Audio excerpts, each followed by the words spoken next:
Still to come, paying back a promise made decades ago. How one act of kindness led to a global campaign to help the homeless across the Bay Area.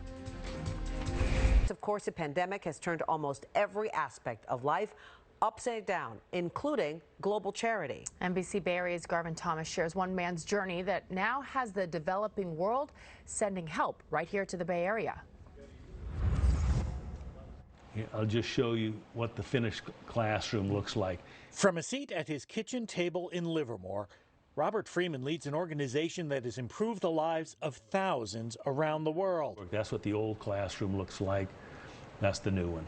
It's the legacy, he says, of someone who decades ago improved his life. When I was a teenager, junior year in high school, my parents divorced.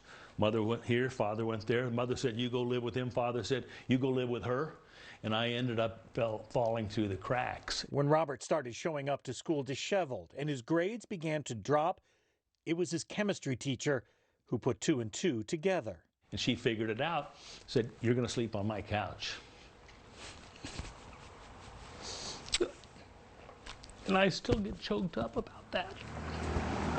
Robert promised her that when he'd made it, he'd repay the kindness. We got a lot to go over. He did just that in 2000, leaving his job as a tech executive to become a high school teacher himself. But Robert's giving back was just getting started.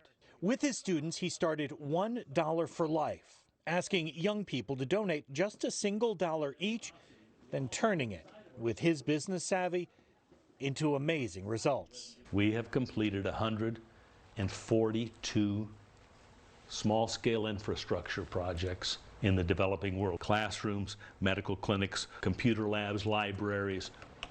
Robert recently rebranded as the Global Uplift Project, asking now for what anyone can spare.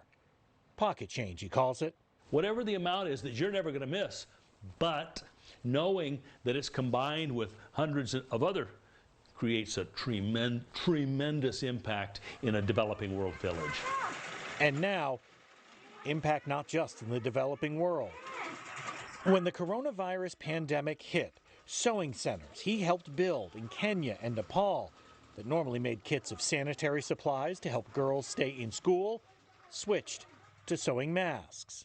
Most were made for the local population. These are the ones we're now importing. But thousands of them were sent to the United States to help the neediest here, like the homeless. What it's taught me is that generosity isn't only of money, it's of the heart. And teaches the rest of us that a single act of kindness can sometimes travel the world and return home to do even more good. Garvin Thomas, NBC Bay Area News. Remarkable. One moment that changed his life and has now changed so many.